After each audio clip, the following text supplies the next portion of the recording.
여러분 안녕하세요. 먼저 한홍구 TV를 통해서 인사를 드리게 되었습니다. 오늘은 저의 개인적인 상황과 또 그 평화박물관 건립추진위원회의 배려로 저희 집에서 줌을 통해 영상으로 인사드리게 되었습니다. 저는 현재 성북구에서 학예사로 근무하고 있는 최인담이라고 합니다. 뵙게 돼서 반갑습니다.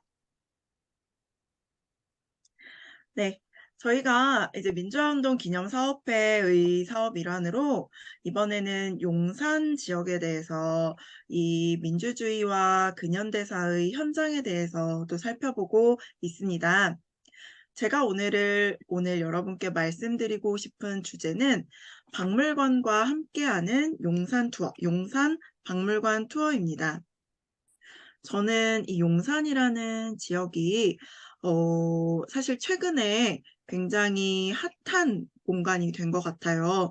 물론 역사적으로도 굉장히 많은 일이 있었고, 특히 근현대사를 지나면 철도라든지 이제 일본의 군사기지, 또 미군의 캠프, 그리고 지금도 이제 전쟁기념관, 국방부 산하의 전쟁기념관이 있는 공간으로서 굉장히 인상적인 공간인데요. 그래서 이 용산의 특징들을 격변과 다면의 현장으로 인식을 하고 있어요. 이제 격변이라는 것은 근현대사의 우리나라뿐만 아니라 사실 전 세계적인 급격한 변화의 중심으로 보아도 사실 용산은 크게 무리가 없다고 생각을 하고요. 다면이라는 것은 그만큼 해외의 많은 사람들, 많은 국가들, 또 현재 뭐 이태원과 같은 이렇게 특징적인 공간들이 나타나는 이제 다면의 공간이라고 생각을 해서 그 역사적인 기원이 어떻게 되는지를 용산의 어떤 곳에서 확인할 수 있을까? 또 그렇기 때문에 문화적 다양성을 가지고 있는 용산을 우리는 어떤 공간을 통해서 볼 수 있을까라는 질문을 통해서 또 바라보고자 합니다. 그래서 저와 같이 오늘은 용산 박물관 투어 시작하겠습니다. 목차입니다. 저희가 오늘 가볼 곳은 국립중앙박물관과 국립한글박물관, 용산역사박물관, 식민지역사박물관과 백범 김구기념관입니다. 또 전쟁기념관과 민주인권기념관, 박물관의 분류 중에 또 미술관을 빼놓을 수가 없는데요. 용산의 미술관 약간 특이한 양상을 가지고 있어서 리움미술관과 아모레 퍼시픽 미술관 이렇게 각각 소개를 해드리도록 하겠습니다. 네, 일단 지역적으로 용산을 먼저 보겠는데요. 지금 용산의 지도입니다. 용산은 밑으로는 한강을 지나고 있고요. 이제 위로는 남산타워와 서울역을 경계로 한 상당히 또 서울의 핵심적인 곳이라고 할 수 있습니다. 먼저 지하철역은 이제 4호선, 6호선, 그 다음에 경기중앙선 등이 이제 중점적으로 지나고 있는데 서울역, 숙대입구역, 삼각지역, 이촌역, 그리고 서울역 또 밑으로 남영역, 용산역 등이 지나고 있어요. 6호선은 한강직역, 이태원역, 녹사평역, 삼각지역, 포창공원 앞역으로 이제 대부분 서울의 중심부들을 지나고 있음을 아실 수 있습니다. 용산을 대표하는 대표적인 관광 혹은 이제 대표적인 랜드마크가 뭐가 있을까 제가 좀 고민을 해봤어요.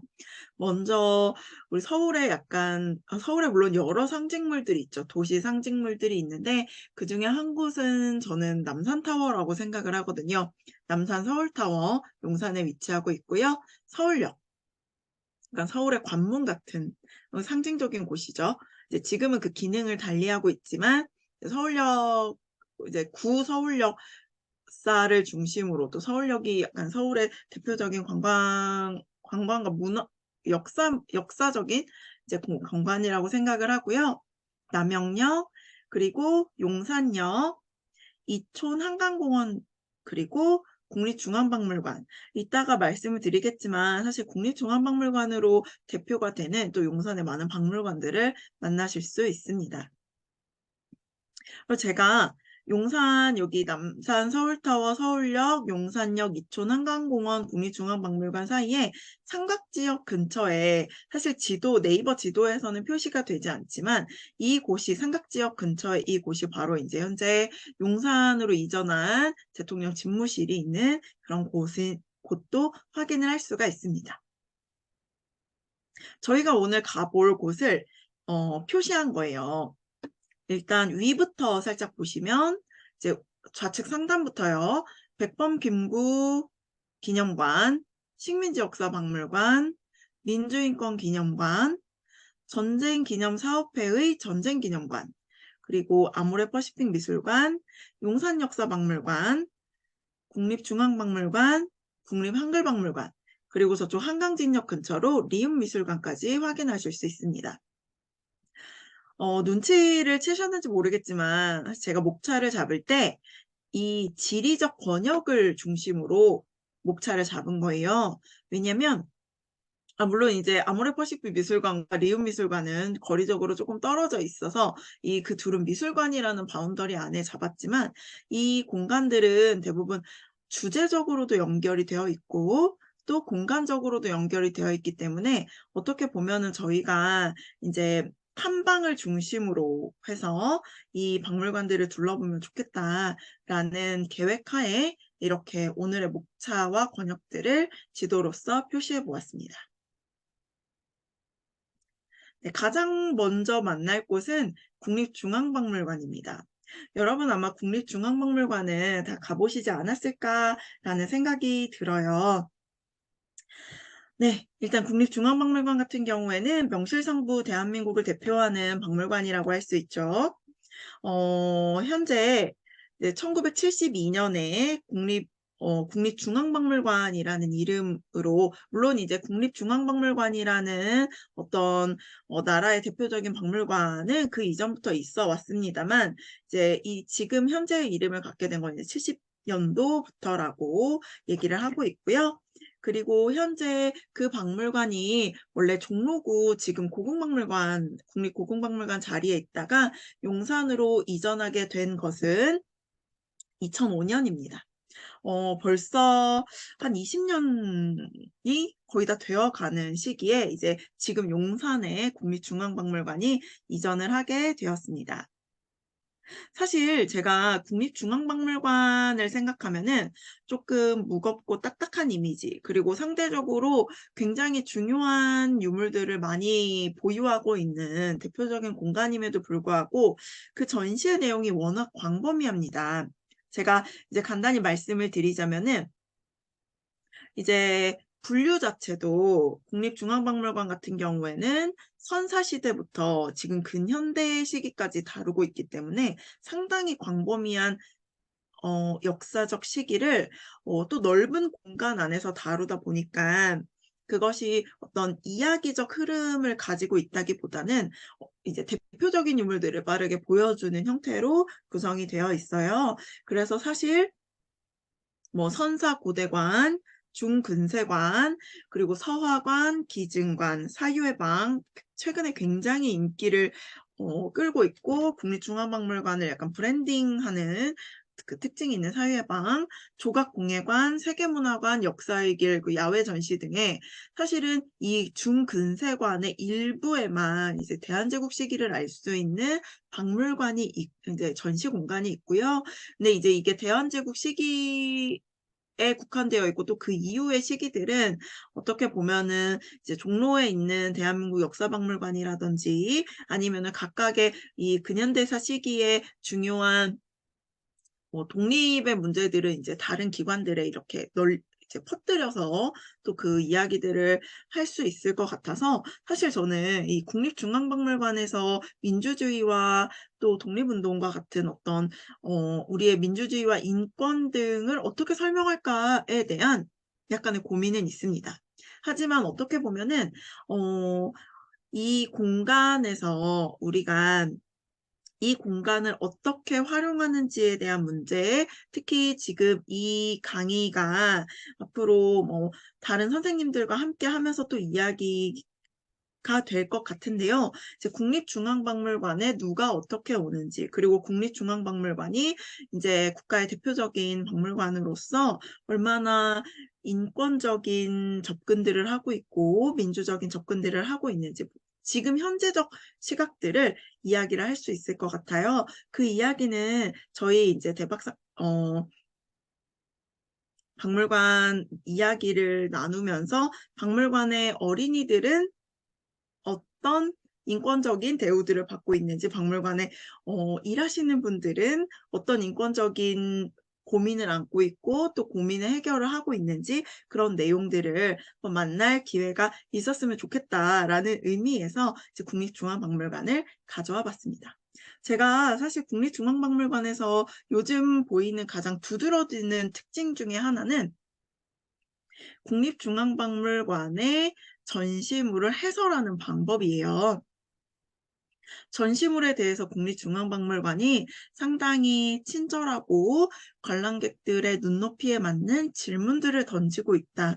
그것을 저는 예를 들어서 여기 있는 설명문을 보시면 한 인물의 초상화가 있습니다.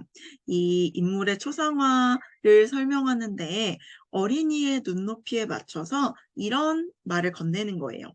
이 초상화의 눈을 가만히 보세요. 이 초상화의 인물인 최석정은 어떤 사람인 것 같냐라는 질문을 하고 있죠. 그러니까 물론 이 전시를 기획한 혹은 연구자들은 이 답을 알고 있을 거라고 생각을 해요.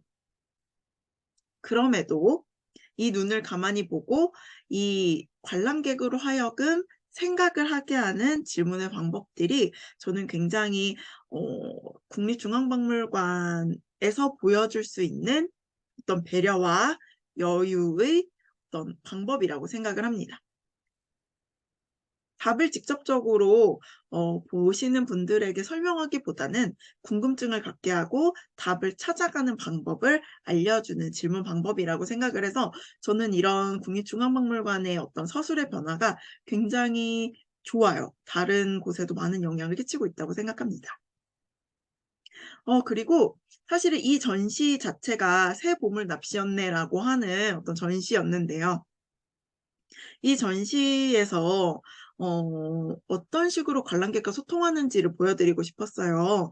새 보물이라는 것은 어떻게 보면은 시기가 만들어주기도 하고, 사람들이 그러니까 우리도 사실 우리 후손들이 봤을 때 역사를 살아나가고 있는 사람들인 거잖아요. 그 사람들이 생각했을 때 보물들은 무엇일까? 내가 생각하는 미래의 국보는 국카스텐 1집이라고 또 어떤 관람객이 재미난 답변을 해왔는데,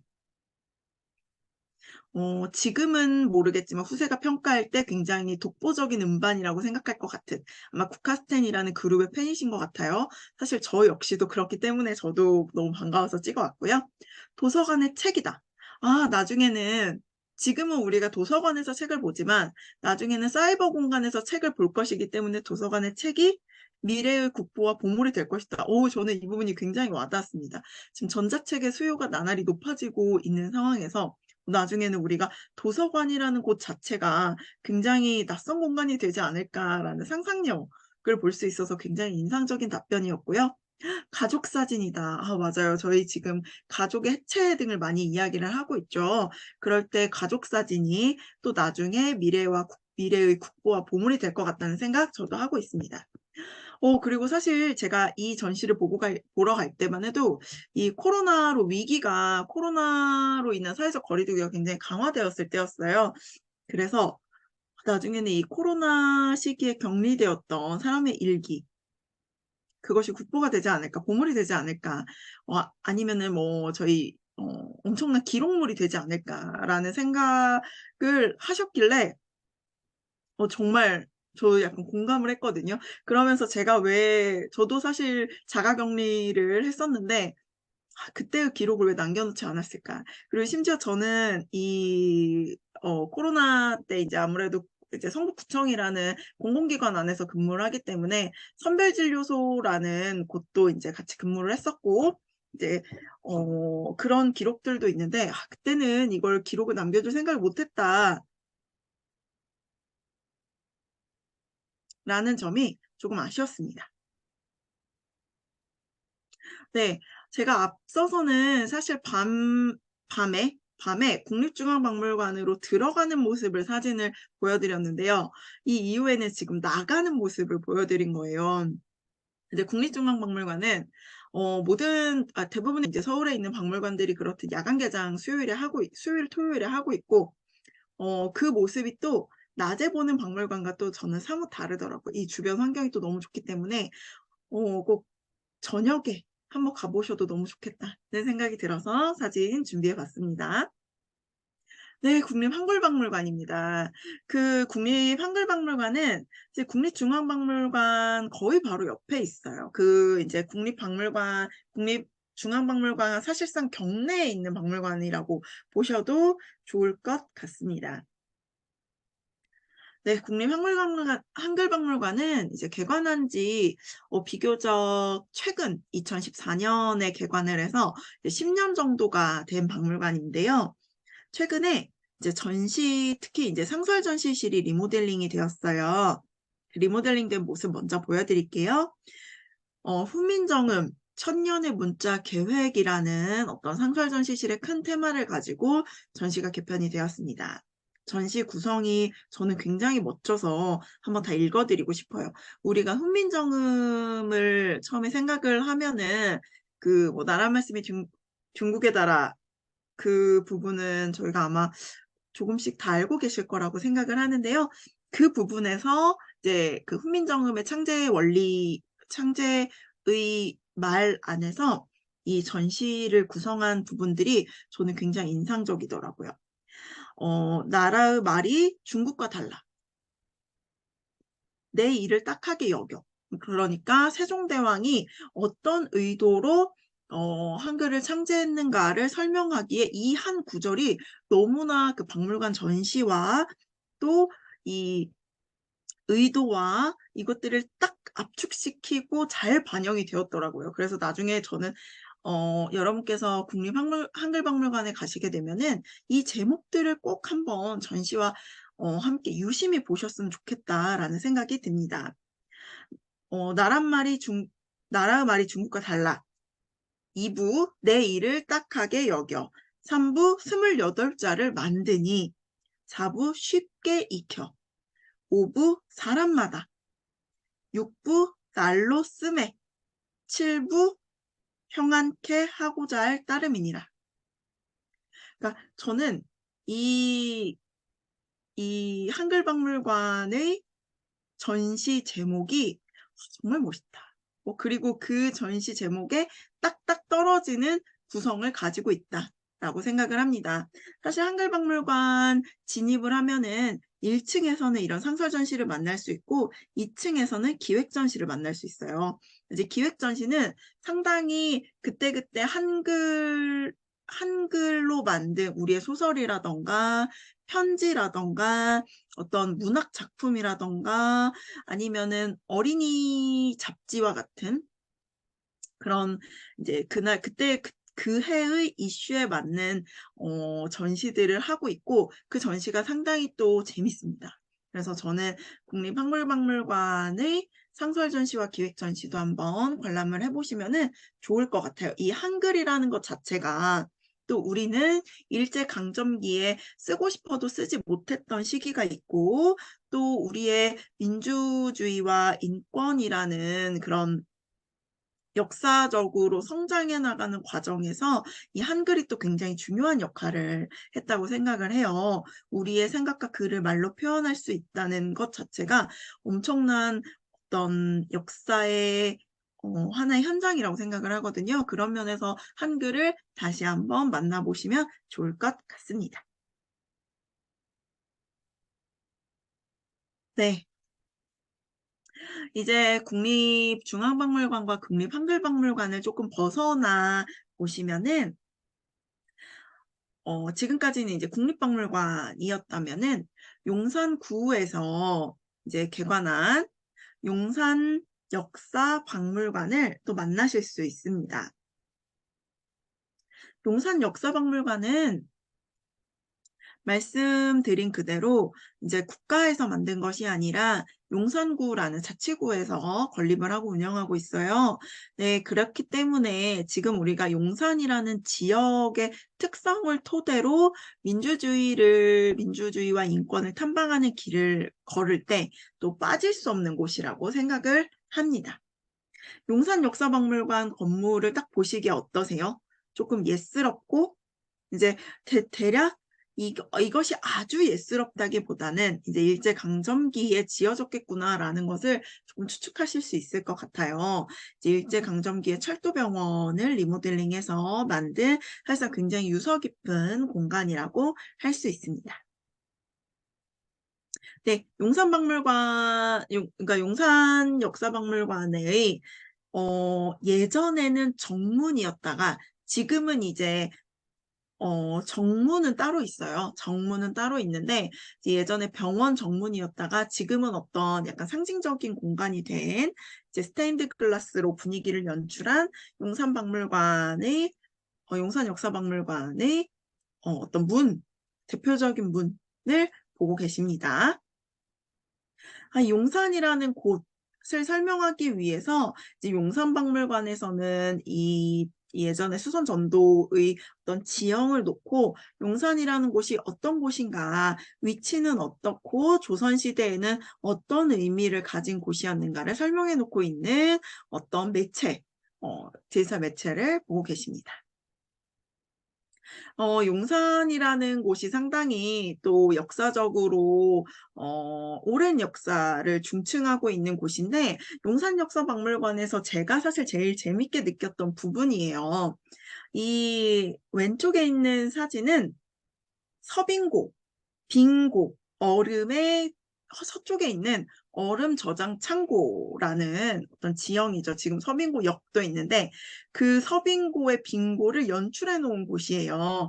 그래서 얼음 상자, 얼음 의자인데요. 얼음 의자 안에 이제 그때 당시 얼음을 채집하고 보관했던 곳을 이제 재밌게 약간 테마형으로 연출해 놓은 공간입니다. 실제로 이곳에 갔을 때 약간 추운 느낌이 있었거든요. 정말로 이제 다른 곳보다 온도가 낮은지는 모르겠지만 그 으슬으슬한 기분이 있었던 서빙고의 연출 장면이고요. 두 번째 사진은 그러니까 쌀가마니죠. 볏짚으로 싼 쌀가마니 중에 이제 이 쌀에 모래나 겨들을 섞어서 이제 뭐랄까요, 쌀을 빼돌리려는 부정부패를 감시하기 위해서 이렇게 쌀을 검사하는 그런 체험을 여기 둔 거예요. 이제 이곳은 사실 용산이라는 곳이 어떻게 보면 이제 수도의 어떤 중요한 통로로서, 그러니까 물자를 나르는 통로로서 역할을 했고, 그때 각지에서 쌀을 가지고 이제 임금에게, 왕실에 이렇게 조세를 하는 과정에서 어떻게 보면 이제 부정부패가 있지 않을까를 검사하는 그런 시스템들을 이제 재밌게 어떤 쌀을 왕겨나 모래가 섞인 쌀을 찾는 과정을 이렇게 보여주는 연출이 저는 굉장히 재밌고 어떻게 보면은 용산이라는 곳의 어떤 전통적인 역할에 대해서 또 보여주는 것 같아서 가져와 보았습니다. 제가 아까 용산이 어떤 철도병원을 오랫동안 이제 병원으로서 역할을 했다고 말씀을 드렸는데요. 그래서 이제 용산역사박물관의 한 구석에 보면은 이 푸른색 타일에 전시관이 나와요. 이게 실제로 병원의 수술실, 딱 저는 이 푸른색 타일을 보는데 그 수술실의 차가운 느낌이 딱 들더라고요. 역시 이제 수술실과 그때 당시 수술에 필요한 어떤 그러니까 이렇게 세면을 해야 되는 공간들이 딱 있는 것을 보고 아, 이게 정말 역사의 어떤 역사적인 공간들을 리모델링해서 지금 박물관으로 만들었구나라고 하는 또 역사의 중충적인 성격들을 알 수 있어서 가져와 보았습니다. 이곳은 저는 이제 지금의 역사와 되게 잘 어울리는 곳이라고 생각을 해요. 용산은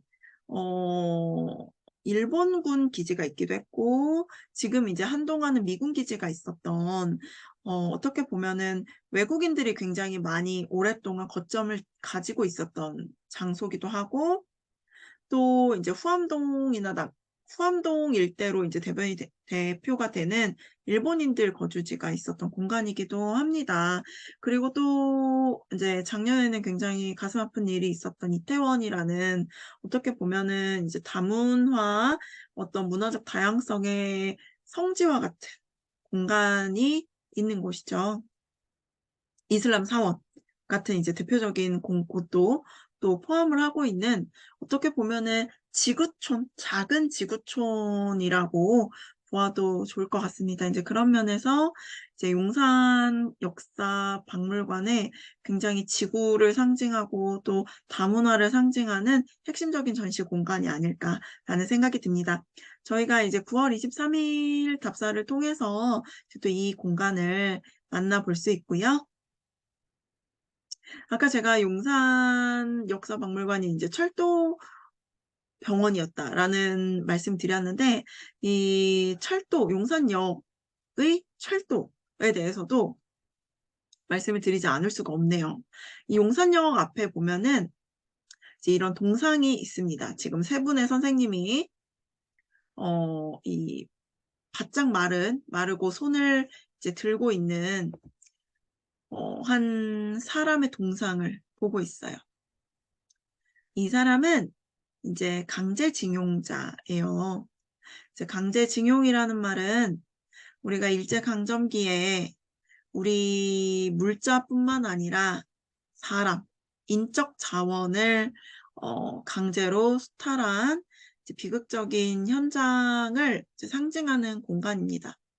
징용된 사람들의 상황이 어땠는지를 저는 사실 이 동상이 좀 보여주고 있다고 생각을 하는데요. 여기 이제 이 사람의 오른손에 든 곡괭이 광산 노동자 혹은 강제징용을 했던 공간들이 대부분 이제 공업 공간들, 산업 유사한의 공간들이겠죠. 그 공간들에서 일했던 사람들, 특히 우리나라는 어떻게 보면은 또 이 강제징용을 했던 공간들이 국내에서만 징용이 이루어진 게 아니라 이제 한국 사람들을 멀리 뭐 만주라던가 중국이라던가 어떤 일제강점기의 대륙 침략의 발판을 놓기 위해서 어떤 거점 공간으로 사용됐던 공간들로 이동하기 위한 철도가 또 있을 수도 있고 군사 목적으로 부설했던 철도들을 이제 놓기 위해서 아니면은 그 군사 시설들을 짓기 위해서 갔던 강제징용 피해자들의 모습도 있고요. 이제 또 일본으로 물론 이제 가는 방법은 당연히 달랐겠죠. 배로 일본으로 갔었던 강제징용된 사람들을 사실은 어떻게 보면 대표하는 동상이라고 생각을 해서 지금 용산역 앞에 있어요. 한번 보시고 또 그러니까 그것과 관련돼서 철도병원도 이해해 보시면 어떨까 하는 생각에서 강제징용자 동상을 또 사진으로 가져왔습니다.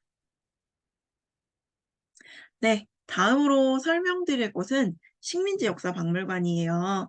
식민지 역사 박물관 같은 경우에는 이제 위치적으로는 4호선 숙대입구역 혹은 남영역에 인접해 있습니다. 식민지 역사 박물관은 사립이라고 해야 될까요? 이제 지금은 이제 공식 박물관으로 등록되어 있지는 않지만 이제 민족문제연구소라는 친일 인명사전을 낸 연구소에서 건립한 박물관입니다.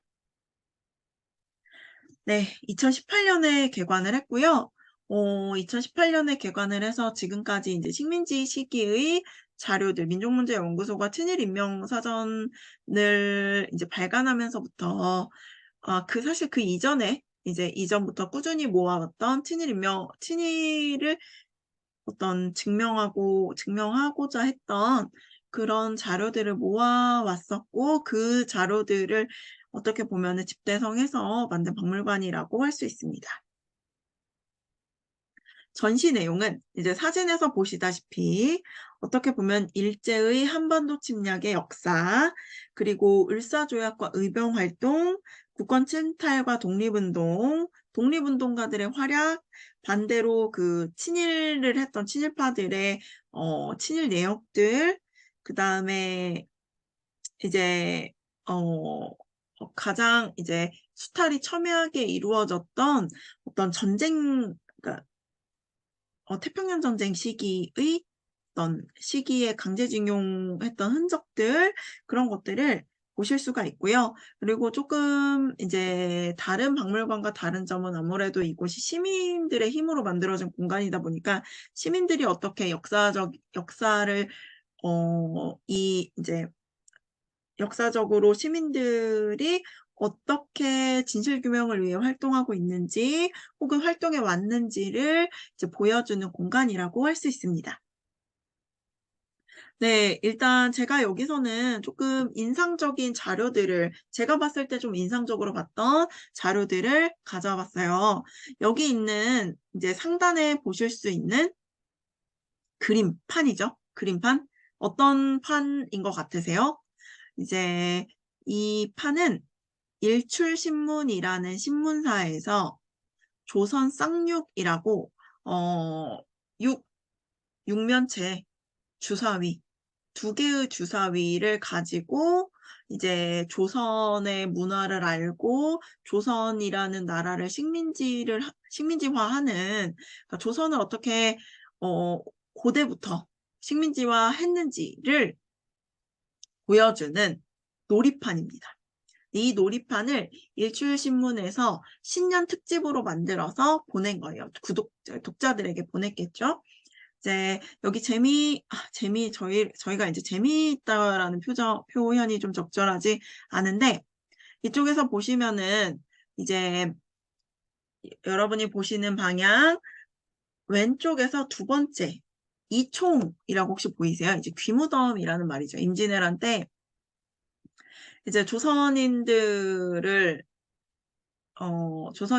귀나 코를 가져와서 무덤을 만들었다. 그 귀무덤이에요. 이 종. 그 다음에 여기 보면은 하얀 옷을 입은 사람은 죄송합니다. 풍신수길, 도요토미 히데요시고, 이 제복을 입은 사람은 이토 히로부미. 다 우리나라가 임진왜란과 한일 병합의 주역들이죠. 이것들을 이루어서 이 판들을 지나가서 이제 병합에 이르게 되는 어떤 역사적 사실들을 기반으로 또 조선인들의 모습들을 우스꽝스럽게 표현을 한 그런 쌍육 놀이판을 보고 계세요. 실제 쌍육 놀이판을 또 보실 수가 있어요. 그리고 여기 이제 가운데에 있는 부채 모양의 나무살들은 이제 조선의 이제 압록강 근처에 있는 나무들이죠. 압록강 근처에 서식하는 나무의 샘플, 표본 조사를 한 이렇게 표예요. 그러니까 예를 들어서 정부에서 건축물을 짓는데 구조물로 그때 당시 이제 나무를 많이 사용을 했다고 해요. 근데 나무 중에 어떤 나무가 건축에 사용하기에 적합하다. 그러니까 그것을 이제 가져와라 라고 했을 때 지방에 있는 사람들이 이 나무가 이제 어떤 글로 봤을 때는 어떤 나무인지 정확히 알 수가 없기 때문에 이 표를 들고 다니면서 나무의 속살과 대조를 하면서 정부에서 찾고 있는 나무를 찾는 거예요. 근데 그럴 때 썼던 제감이라고 합니다. 이제 사실은 정확히 어떻게 썼는지 그 내용들이 이제 조금 더 자세하게 밝혀지면은 더욱더 의미 있는 자료가 될 것 같아요. 이제 저는 이런 것들을 만들었구나라는 사실 자체가 굉장히 신기하면서도 섬찟하더라고요. 이제 그래서 이제 대표적인 식민지 역사 박물관에서만 볼 수 있는 자료라고 생각이 돼서 지금까지 제가 본 것은 네, 그렇습니다. 가져와 봤습니다. 여러분도 한번 식민지 역사 박물관에 가시면 이 자료를 함께 찾아봐 주세요. 네, 지금 이제 올해가 관동대지진이 일어난 지 100주년이 되는 해라서 현재 민족문제연구소의 식민지역사박물관에서는 간토대학살 100년, 은폐된 학살 기억하는 시민들도 특별전을 보실 수가 있어요. 이 특별전은 지금 1층에서 하고 있고 항상 가면은 볼 수 있는 게 아니기 때문에 또 전시가 있을 때마다 또 한번 가셨으면 좋겠다는 생각에서 보여드립니다. 네, 이곳은 이제 다음 장소인데요. 백범 김구 기념관입니다. 사실 백범 김구 기념관은 위치적으로 이제 민족문제연구소가 있는 이제 숙대 입구 숙명여자대학교 앞에서 상당히 가까운 조금 더 걸어 나가시면은 뭐 그곳에서 보실 수가 있어요. 네, 백범 김구 기념관은 2002년 개관을 했고요. 그리고 지금 그러니까 개관한 지가 상당히 또 20년 정도 된, 저는 사실 2000년대 초반에 대학을 다녔는데요. 그래서 그런지 이 박물관들이 개관을 한다는 소식을 들을 때마다 와, 굉장히 큰 규모의 새로운 박물관이라는 인식이 있는데 지금 벌써 한 20년이 흘렀다고 생각하니까 또 감회가 약간 새롭네요. 여기 있는 사진은 제가 사실 초상권 동의를 못 받았지만 여러분께서만 보시는 걸로 하겠습니다. 제가 일했던 박물관에서 답사를 간 거예요. 이 백범김구 기념관으로 답사를 가서 이 하얀색의 백범 선생님의 동상을 보고 또 약간 이제 감회가 새로워서 찍은 거고요.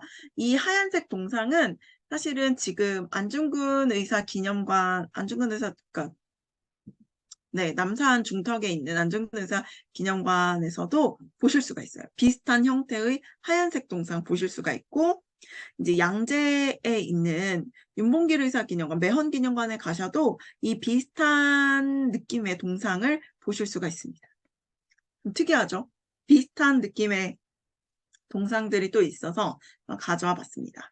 백범김구 기념관 조금 더 말씀을 드리자면은 이제 전시실에는 백범김구 선생님의 유품들이 있는데 그중에 백범김구 선생님의 의복, 그리고 도장, 인장, 또 회중시계. 이 회중시계 같은 경우에는 제가 지금 사진을 찾다 보니까 사진이 없어서 가져오지 못했는데 윤봉길과의 일화가 담긴 또 회중시계가 또 그 윤봉길과의 어떤 죽음을 앞둔, 그러니까 홍커우 의거 때 이제 죽음을 앞둔 윤봉길이 백범 김구 선생님의 낡은 시계를 보고 이제 자기의 것과 바꾸자. 자신은 이 시계를 사용할 날이 얼마 남지 않았으니 자기의 시계를 써달라라는 일화로 또 기록이 되어 있습니다. 그리고 김구 선생이 남긴 유목 등을 이제 문화재로 확인을 하실 수가 있습니다. 네, 그리고 이 백범김구 기념관은 효창원이라는 공원 안에 조성되어 있어요. 이 효창원에는 네, 이제 원래는 효창원의 삼의사 묘소가 있었는데 백범 김구 선생 묘소를 비롯해서 대한민국 임시정부의 주석이었던 등 이제 이동영 등의 묘소가 있고, 그리고 아까 말씀드렸던 삼의사는 이제 윤봉길, 이봉창, 백정기의 묘소인데 최근에 여기에 이제 안중근 선생님의 묘소가 들어오면서 또 내용이 변경되었습니다. 이 묘소들을 또 확인을 하면서 이것도 사실은 어떻게 보면 원래 삼의사의 묘소라고 해서 어떤 대표적인 효창원의 공간이었다가 최근에는 이제 사의사가 된 거니까 이것도 역사적인 시기에 따라서 또 어떤 식으로 변화하는지를 또 확인을 해보실 수가 있는 공간입니다. 네, 그리고 다음으로 또 안내 드리겠습니다. 네. 이곳은 전쟁기념관이에요. 이 가운데, 건물 가운데에 이 휘장이 또 돋보이는 그동안에 봤었던 박물관이 굉장히 그러니까 기본적으로 박물관이라고 하면은 글쎄요, 다양한 건축물들이 있고 다양한 양식들이 있지만 저는 사실 이 전쟁기념관을 봤을 때 확실히 굉장히 군사적인 느낌이 확 나는 어떤 군인의 기계와 어떤 위상들이 느껴지는 약간의 이제 중압감이 살짝 느껴졌던 건물이고요. 전쟁기념관은 네, 육군본부에서 이제 만들었는데 육군본부에 있는 공간인데 정확히 말하자면 앞서 말씀드렸다시피 이곳은 전쟁기념사업회라는 사업회가 운영을 하고 있는 공간이고요. 개관은 상당히 일찍 했습니다. 1994년에 개관을 했는데 사실은 이 비슷한 때에 천안에 있는 독립기념관도 개관을 했어요. 어떻게 보면은 천안에 있는 독립기념관이 독립운동에 대한 그 내용들을 알 수 있는 곳이라면은 이곳은 이제 한국전쟁, 우리가 겪었던 전쟁 가운데, 우리 이제 나라 안에서 겪었던 전쟁 가운데 가장 이제 비극적인 사건으로 우리가 역사 속에서 기억이 되는 6.25 전쟁을 이제 기념하는 공간입니다.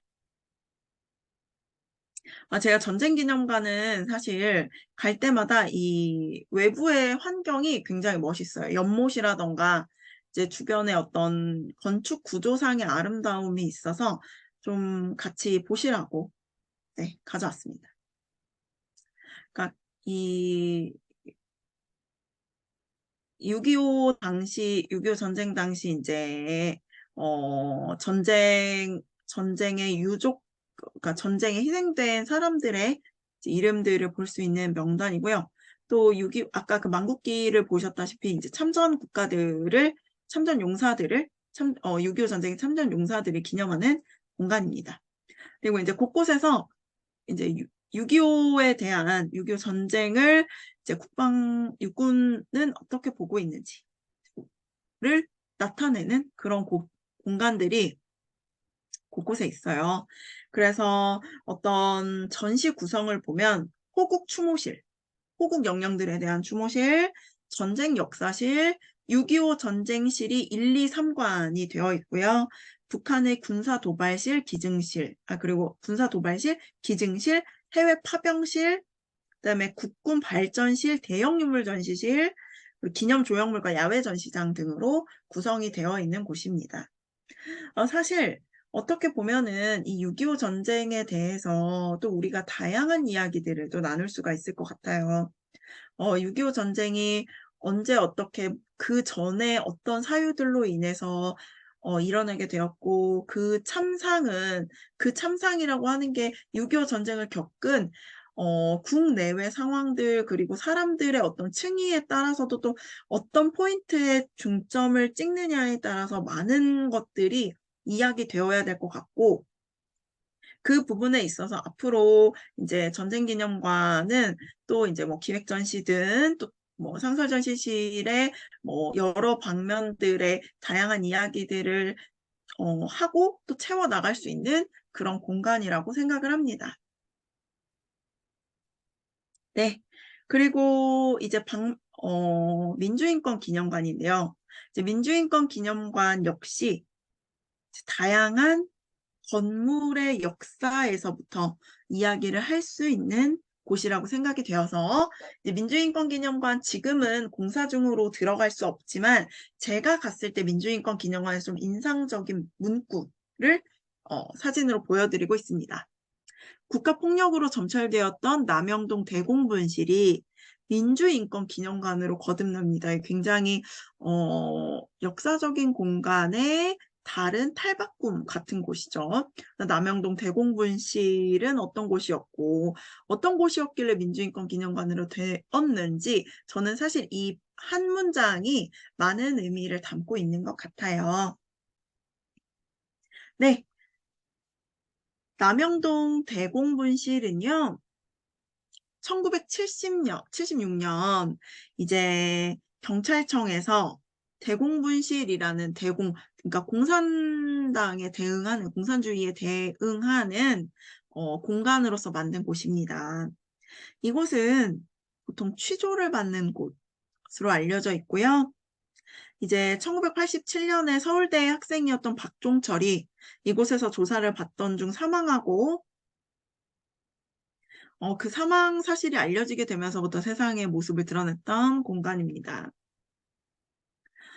네, 남영동 대공분실이 경찰청 인권센터로 사용이 되었다가 1918년 경찰청으로부터 소유권을 이전해서 현재 이제 민주화운동기념사업회에서 이곳을 관리해서 민주인권기념관으로 개관을 했다가 지금은 이제 정식 개관을 준비하고 있는 곳입니다.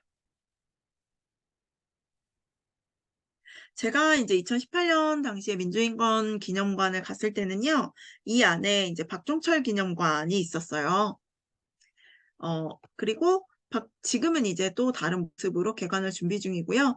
이쪽은 지금 사진으로 보시는 곳은 건물의 정면이 아니라 뒷면이에요. 이제 취조를 받는 사람들은 바로 이 뒷면의 비밀 계단, 즉 여기서 보이시는 나선형 계단으로 건물의 5층까지 곧장 올라갔다고 합니다.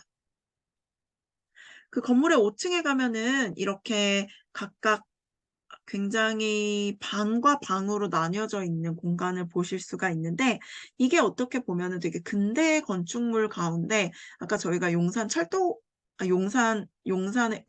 역사박물관, 그러니까 철도병원 건물처럼 마치 병원인 듯 기숙사인 듯 한 공간, 그러니까 좁은 복도를 두고 약 방들이 나눠져 있는 고시원 같은 공간들로 보시면 좋을 것 같은데 사실 이 방 안에서 벌어진 끔찍한 고문과 그러니까 가혹행위가 있었던 공간으로서 이 공간이 굉장히 역사적으로 인권을 유린했던, 인권이 파괴되었던 공간이었음을 사실은 곳곳에서 확인할 수가 있어요. 이렇게 밖을 볼 수 없는 좁은 창문, 이것이 바로 이제 박종철 님이 고문으로 사망하셨다는 공간을 이제 재현을 한 공간이고요.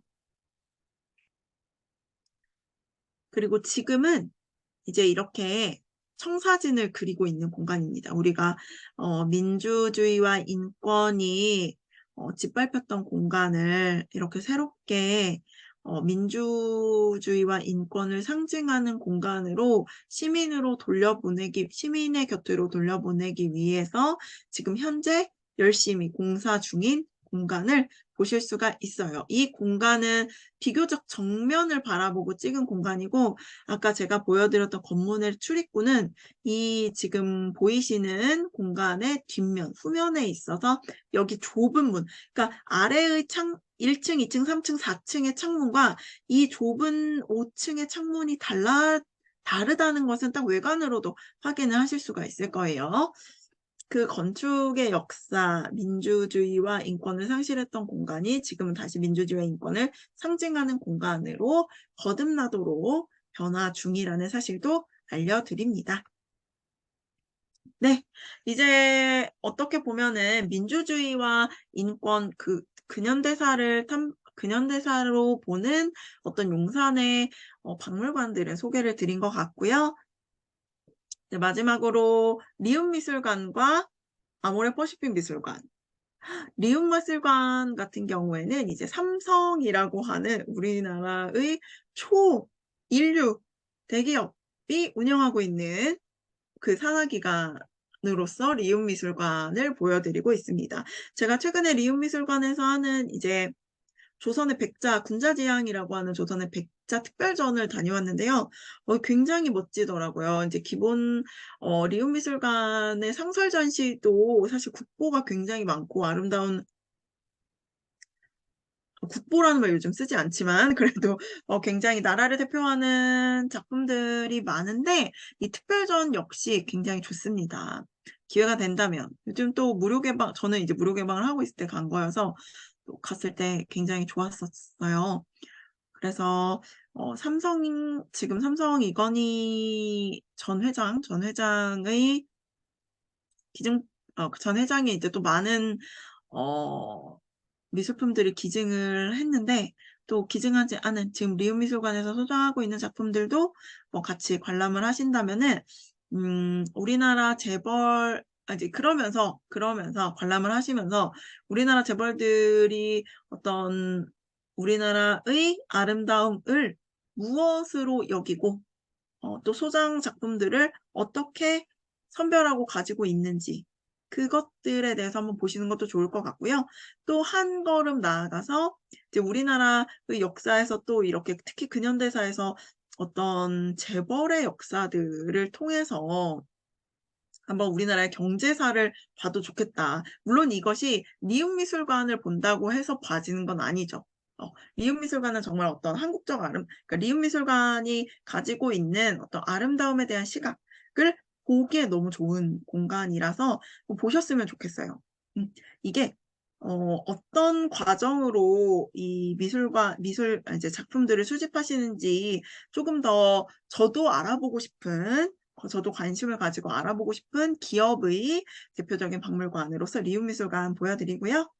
이게 바로 이제 백자전 했을 때 내부 모습인데 정말 제가 이제 저희 이 프로젝트를 함께 하시는 용산의 어떤 민주인권 탐방을 함께 하시는 박찬희 선생님께서 이 백자의 바다를 헤엄치는 듯한 기분이다라고 얘기를 하셨는데 실제로 저도 이 수많은 사람들과 함께 백자와 백자 사이를 지나가면서 이 백자의 바다를 헤엄치고 왔습니다.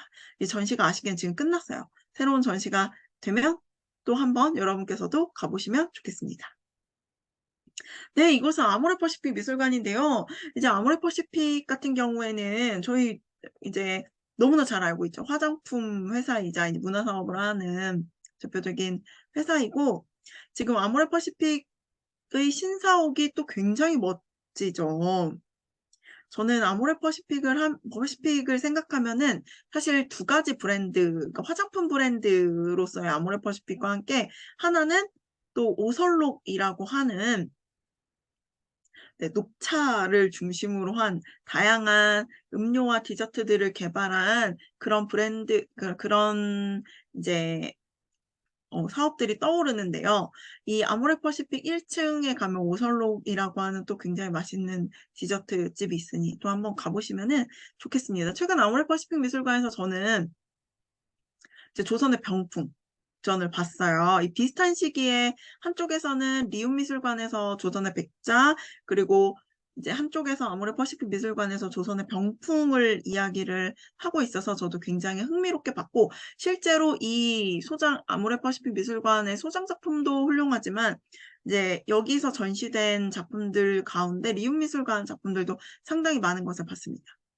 아모레퍼시픽 미술관은 또 이런 어떤 전통적인 작품들뿐만 아니라 굉장히 현대적인 감각의 현대미술 작품전도 많이 개최를 하고 있어요.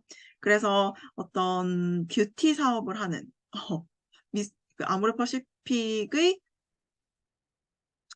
아모레퍼시픽이 가지는 아름다움에 대한 기준들을 여기 작품들 안에서, 전시 안에서 확인하실 수 있을 것 같습니다. 네. 지금까지 저와 함께 용산의 박물관 투어를 하셨는데요. 사실 이 외에도 용산에는 숨겨진 박물관들이 있습니다. 제가 대표적으로 사실 말씀을 드리면서 생각났던 게 이제 숙명여자대학교 박물관인데 제가 이곳에는 넣지를 못했어요. 왜냐면 제가 사실은 이 대학의 문턱을 넘기가 어려워서 숙명여자대학교 박물관을 아직 가보지 못했거든요. 하지만 제가 지금까지 말씀드린 많은 박물관들은 여러분께 열려 있습니다.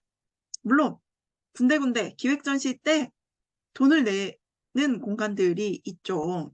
네, 보면은 그만한 가치가 있고 또 한 번쯤 꼭 가보기를 추천드리는 공간이어서요.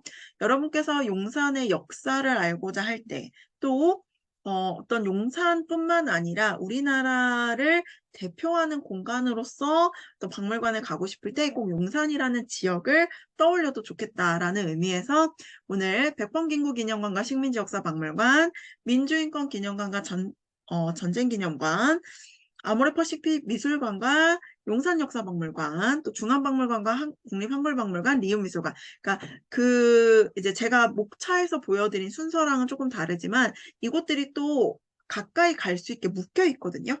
그러니까 그 답사를 생각하면은 이동거리를 생각하셔서 함께 보셨으면 좋겠습니다. 사실 용산의 박물관만 보기에도요, 하루에 한 곳만 보셔도 사실 충분하다고 저는 생각을 합니다. 그만큼 용산에 있는 박물관 한 곳들이 굉장히 많은 내용과 많은 볼거리들 그리고 즐길 거리들을 가지고 있어요. 네, 우리가 어떤 민주주의와 인권이라고 하는 근현대사의 테마 속에서는 또 이렇게 권역별로 묶어서 가보셔도 충분한 여행 답사가 될 거라고 생각을 합니다. 가을이죠. 너무나 돌아다니기 좋은 계절입니다. 이 가을에 또 역사와 함께, 근현대사와 함께 민주주의와 인권을 생각하는 답사 만들어 보시기를 바라며 오늘 용산 박물관 투어는 이것으로 마치도록 하겠습니다. 긴 시간 함께 해주셔서 감사합니다.